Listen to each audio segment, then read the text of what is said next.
Hey everyone, so the first thing I'm doing is taking the Essence I Heart Stage eyeshadow base.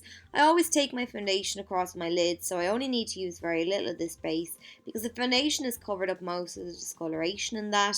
The reason I'm doing this is to prep my eyes for the shadows that are to come, to give me a nice even base to start out on.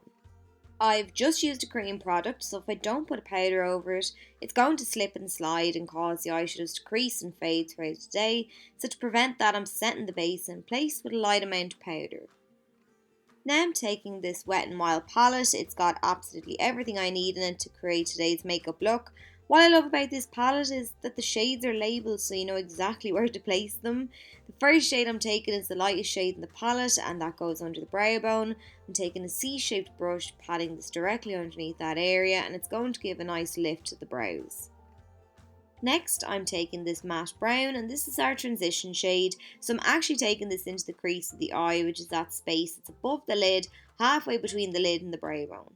And I'm using circular motions to blend this out, and it should fade to nothing the closer to the brow bone that it gets. You don't want a harsh line where you can see where each eyeshadow starts. You want them to transition and fade nicely into one another. Next, I'm taking this shimmery silver eyeshadow, and a little tip to make that shimmer really sparkle is to spray your brush with a setting spray. This one is from Penneys, so extremely affordable. I've picked up some of the shadow on my brush, sprayed the brush, and now I'm applying the shadow to the lid. And because we have a wet brush, it'll also stop those shimmery particles from falling down onto your cheeks, so there's no mess, no fuss. Now I'm taking the black shimmery shade. Now this says crease, but I didn't want to take the silver all the way across the eyelid. I wanted to add some depth and darkness on the outer third. So what I'm doing is patting some of this shadow down on the outer portion of my eye. And I'm using the eyeshadow dry, so I'm holding a cotton pad under the eye to catch any fallout, and then I'm sweeping the shadow upwards and outwards towards the brow bone. Now you could also use the edge of the cotton pad as a guide to wing out the shadow. I find that sometimes to be very helpful. Then I'm using that small brush to bring the dark eyeshadow across into the crease, taking it all the way into the inner corner so that it's framing that silver shade. I then like to go back in with my fluffy blending brush and just buff along the edge of that black to really make sure that it's fading into the transition shade that we applied a couple of minutes ago.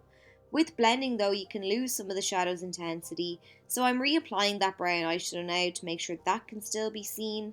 And if you've taken your shadow up too high towards the brow bone, or that brown is a bit of a harsh edge that you can't blend out, use that light brow bone shade and sweep it downwards to pull the eyeshadow back down, and layering it over that brown will also help to fade that out. Then all you have to do is to repeat the process a couple of times. I like my black jet black, so I applied it in a couple of layers to build up the intensity, and like I said, I apply and I blend and I keep up this routine until I'm happy with the opacity. I'm taking an angled brush now and tapping some of that black eyeshadow along the lash line to define that, and it'll also just help the base of the lashes to look a little fuller, and it'll hide the band of the lashes that I'll be applying in a second. Next then I'm taking some concealer. Now this is a full coverage concealer that doesn't cake, it's great. And I'm adding a dot of that at the edge of the eye and using a small synthetic brush to blend the concealer up to the shadow.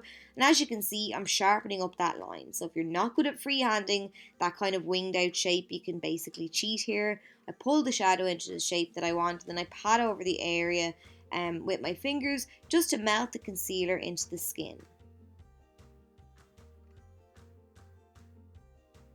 Now I'm taking a black eyeliner and I'm using this to line the entire waterline, so top and bottom, to make sure that there are no fleshy tones peeking through. I want this look nice and dark and smoky, and then I'm using my angled brush to add some of that same black eyeshadow down along the lower lash line, making sure that it connects on the outer edge. And once I've made my way from outer to inner corner, and then switching my brushes, I move into a small bullet shaped brush, and I'm using this to buff out the edges of the black eyeshadow so that we've got a nice smoky appearance.